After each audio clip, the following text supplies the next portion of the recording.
آیا رام گیا رام جیسی اصطلاحات کہیں ہندوستانی سیاست کا مستقل حصہ نہ بن۔ میری بات کے اس ایپیسوڈ میں ایک انتہائی اہم موضوع پر گفتگو کریں گے۔ آیا رام گیا رام ہندوستانی سیاست کی ان چند اصطلاحات میں سے ایک ہے جو صرف ایک واقعے کی نہیں بلکہ ایک پورے سیاسی رویے کی علامت بن چکی ہے۔ یہ جملہ سیاسی وفاداریوں کی تیزی سے تبدیلی، اقتدار کی خاطر نظریات کو پس پش ڈالنے اور عوامی مینڈیٹ کی بے توقیری کی نمائندگی کرتا ہے۔ گزشتہ تقریباً 6 دہائیوں میں ہندوستانی سیاست نے بے شمار تبدیلیاں دیکھی، لیکن آیا رام گیا رام کا رجحان آج بھی کسی نہ کسی شکل میں موجود ہے۔ سوال یہ ہے کہ کیا اس رجحان کو روکنے کے لیے بنایا گیا انسداد انحراف قانون یعنی اینٹی ڈیفیکشن لا اپنی افادیت کھو چکا ہے؟ اس اصطلاح کی ابتدا 1967 میں ہوئی، جب ہریانہ کے حسن پور حلقے سے منتخب رکن اسمبلی گیا لال نے محض چند گھنٹوں کے اندر 3 مرتبہ اپنی سیاسی وابستگی تبدیل کر لی۔ پہلے انہوں نے کانگریس چھوڑی، پھر ایک دوسرے سیاسی اتحاد میں شامل ہوئے اور چند ہی گھنٹوں بعد دوبارہ کانگریس میں واپس آ گئے۔ اس حیران کن سیاسی تبدیلی کے بعد اس وقت کے کانگریس رہنما راؤ وریندر سنگھ نے پریس کانفرنس میں طنزیہ انداز میں کہا، آیا رام گیا رام۔ یہ فقرہ اتنا مشہور ہوا کہ بعد میں ہندوستانی سیاست میں پارٹی بدلنے کی ہر روایت اسی نام سے پہچانی جانے لگی۔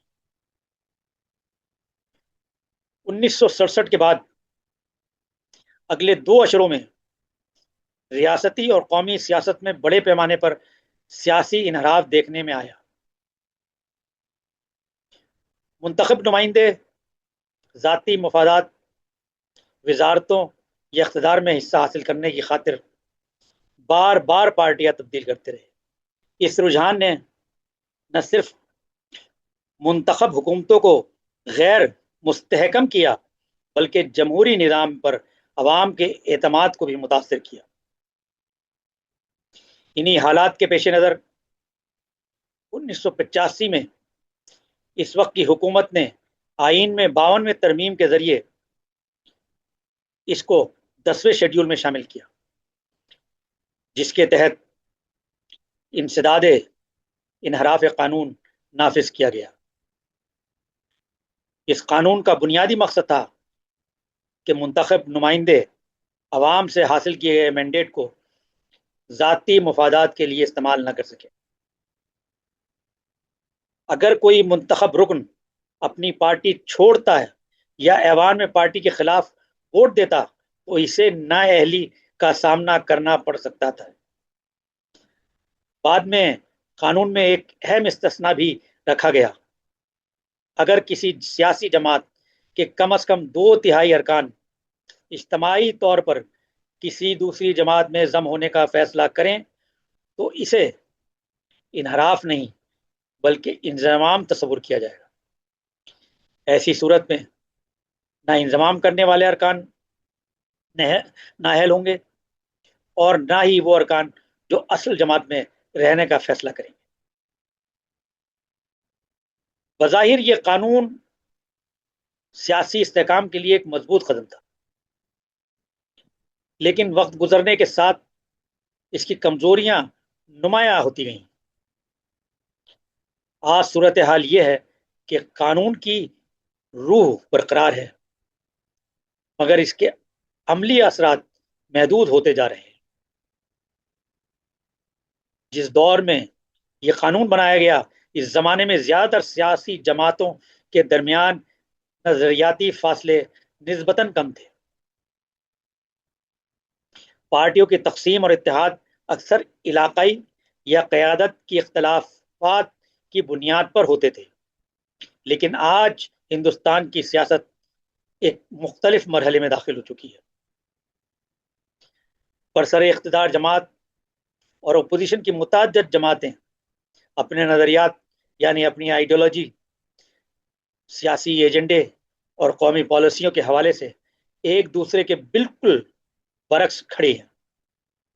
ایسے ماحول میں اگر کوئی منتخب نمائندہ اچانک اپنی جماعت چھوڑ کر مخالف نظریاتی جماعت میں شامل ہو جائے تو یہ سوال اٹھنا فطری ہے کہ کیا چند دنوں یا چند ہفتوں میں اس کے نظریات واقعی بدل گئے ہیں یا معاملہ کچھ اور ہے۔ گزشتہ چند برسوں میں ایسے کئی سیاسی واقعات دیکھنے کو ملے ہیں جنہوں نے انسداد انحراف قانون یعنی اینٹی ڈیفیکشن لا کی مؤثریت پر سوالیہ نشان لگا دیا ہے۔ شیو سینا، نیشنلسٹ کانگریس پارٹی یعنی NCP، خود کانگریس اور حالیہ دنوں میں ترنمول کانگریس سمیت کئی جماعتیں اپنے منتخب نمائندوں کے بڑے پیمانے پر وفاداریاں تبدیل کرنے کے تجربے سے گزر چکی ہیں۔ بعض ریاستوں میں تو پوری کی پوری منتخب حکومتیں بدل گئیں، لیکن قانون اپنی تمام تر موجودگی کے باوجود اس عمل کو مؤثر انداز میں نہ روک سکا۔ یہاں ہمارا مقصد یہ بحث کرنا نہیں کہ منتخب نمائندے وفاداریاں کیوں تبدیل کرتے ہیں، ان پر کون سے سیاسی قانون ہیں، یا ذاتی عوامل اثر انداز ہوتے ہیں، یا ان تبدیلیوں کے پیچھے کون سی طاقتیں کام کرتی ہیں۔ یہ الگ اور طویل بحث ہے۔ زیادہ اہم سوال یہ ہے کہ اگر یہ رجحان جمہوریت کے لیے نقصان دہ ہے تو اسے روکا کیسے جائے۔ جمہوریت صرف انتخابات کا نام نہیں، بلکہ عوام کے اعتماد، نظریاتی دیانتداری اور سیاسی اخلاقیات کا مجموعہ ہے۔ امیدوار کو بہت کم فیصد اس کی شخصیت کی بنیاد پر ووٹ ملتے ہیں۔ یاد رہے کہ زیادہ تر جس جماعت کی وہ نمائندگی کرتا ہے اس کا منشور، نظریات اور وعدوں پر زیادہ فیصد ووٹ ملتے ہیں۔ اگر منتخب ہونے کے چند ماہ بعد ہی وہ نمائندہ کسی دوسری جماعت میں شامل ہو جائے تو در حقیقت یہ عوام کے مینڈیٹ کے ساتھ ایک دھوکہ ہے۔ اس مسئلے کے لیے چند اصلاحات پر سنجیدگی سے غور کیا جا سکتا ہے۔ سب سے پہلے ہر امیدوار سے نامزدگی کے وقت ایک تفصیلی حلف نامہ لیا جائے جس میں وہ واضح طور پر اس بات کی تصدیق کرے کہ وہ اپنی جماعت کے بنیادی نظریات اور آئینی اصولوں سے متفق ہے اور انہی نظریات کی بنیاد پر عوام سے ووٹ مانگ رہا ہے۔ اگر مستقبل میں وہ ان نظریات سے اختلافات محسوس کرے تو اخلاقی اور قانونی طور پر اس پر لازم ہوگا کہ وہ پہلے اپنی نشست سے استعفیٰ دے اور پھر کسی دوسری جماعت میں شامل ہو۔ اس طرح عوام کو بھی یہ حق حاصل ہوگا کہ وہ دوبارہ فیصلہ کریں کہ آیا وہ اس امیدوار کو نئی جماعت کے ٹکٹ پر قبول کرنا چاہتے ہیں یا نہیں۔ دوسری اہم تجویز یہ ہو سکتی ہے کہ اگر کوئی منتخب نمائندہ رضاکارانہ طور پر اپنی جماعت چھوڑ کر دوسری جماعت میں شامل ہوتا ہے تو اسے صرف اپنی رکنیت سے ہی محروم نہ کیا جائے بلکہ اس پر ایک مخصوص کولنگ آف پیریڈ بھی نافذ کیا جائے۔ مثال کے طور پر وہ اگلے 5 برسوں تک کوئی انتخاب نہ لڑ سکے اور نہ ہی کسی منتخب یا نامزد آئینی عہدے پر فائز ہو سکے۔ اس پابندی سے پارٹی بدلنے کے رجحان کی حوصلہ شکنی ہوگی، کیونکہ اگر فوری سیاسی فائدہ ہی ختم ہو جائے تو اس عمل کی کوشش بھی کم ہو جائے گی۔ اسی طرح سیاسی جماعتوں کو بھی جواب دہ بنایا جانا چاہیے۔ اگر کوئی جماعت جان بوجھ کر دوسری جماعتوں کے منتخب نمائندوں کو توڑ کر اپنی صفوں میں شامل کرتی ہے تو اس کے لیے بھی انتخابی یا مالی نوعیت کی سخت پابندیاں متعارف کرائی جا سکتی ہیں۔ جمہوریت صرف ان افراد کی ذمہ داری نہیں جو پارٹی چھوڑتے ہیں، بلکہ ان جماعتوں کی بھی ذمہ داری ہے جو اس عمل کی حوصلہ افزائی کرتی ہے۔ منتخب نمائندوں کو کسی بھی پارٹی میں چاہے ان کی تعداد 2/3 کیوں نہ ہو، ان کو نئی پارٹی میں ضم ہونے کی اجازت نہیں دینا چاہیے۔ یہ بھی ضروری ہے کہ انسداد انحراف قانون یعنی اینٹی ڈیفیکشن لا سے متعلق مقدمات کا فیصلہ مہینوں یا برسوں تک التوا میں نہ رکھا جائے۔ اگر نااہلی کے معاملات کا فیصلہ چند ہفتوں کے اندر ہو جائے تو قانون کی ساکھ اور اثر دونوں مضبوط ہوں گے۔ انصاف میں غیر ضروری تاخیر اکثر قانون کے مقصد کو کمزور کر دیتی ہے، اس لیے یہ ضروری ہے کہ چند ہفتوں میں اس پر حتمی فیصلہ ہو جانا چاہیے۔ جمہوریت کی اصل طاقت عوام کا اعتماد ہے۔ اگر ووٹر یہ محسوس کرنے لگے کہ اس کا ووٹ صرف انتخابات تک محدود ہے اور بعد میں منتخب نمائندہ اپنی سیاسی وفاداری آزادانہ طور پر تبدیل کر سکتا ہے تو جمہوری نظام پر اس کا اعتماد متزلزل ہونا فطری ہے۔ اس لیے ضروری ہے کہ قانون کو صرف کتابوں تک محدود نہ رکھا جائے بلکہ اسے ایسے انداز میں نافذ کیا جائے جو عوامی مینڈیٹ کا حقیقی محافظ بن سکے۔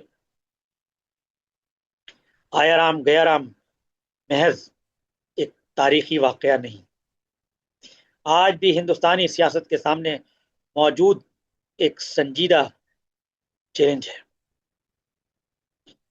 انسداد انحراف قانون نے ایک دور میں یقیناً مثبت کردار ادا کیا، لیکن موجودہ سیاسی حالات میں اس قانون پر اثر نو غور کرنے کی ضرورت محسوس ہوتی ہے۔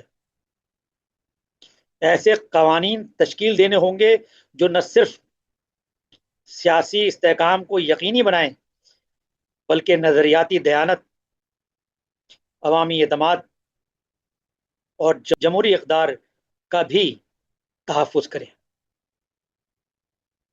آخرکار جمہوریت کی کامیابی اسی میں ہے کہ منتخب نمائندے اپنی وفاداری اقتدار سے نہیں بلکہ عوام سے وابستہ رکھیں۔ اس پر غور کرنے کی ضرورت ہے کہ جمہوریت کی کامیابی اسی میں ہے کہ منتخب نمائندے اپنی وفاداری اقتدار سے نہیں بلکہ عوام سے وابستہ رکھیں۔ اگر عوام کے مینڈیٹ کو حقیقی معنوں میں مقدس سمجھ لیا جائے تو شاید آیا رام گیا رام جیسی اصطلاحیں صرف تاریخ کی کتابوں تک محدود رہ جائیں، نہ کہ موجودہ سیاست کی روزمرہ حقیقت۔ میری بات پر اپنی رائے ضرور دیں تاکہ ہم آپ کے لیے میری بات کو بہتر بنا سکیں۔ سنتے رہیے میری بات۔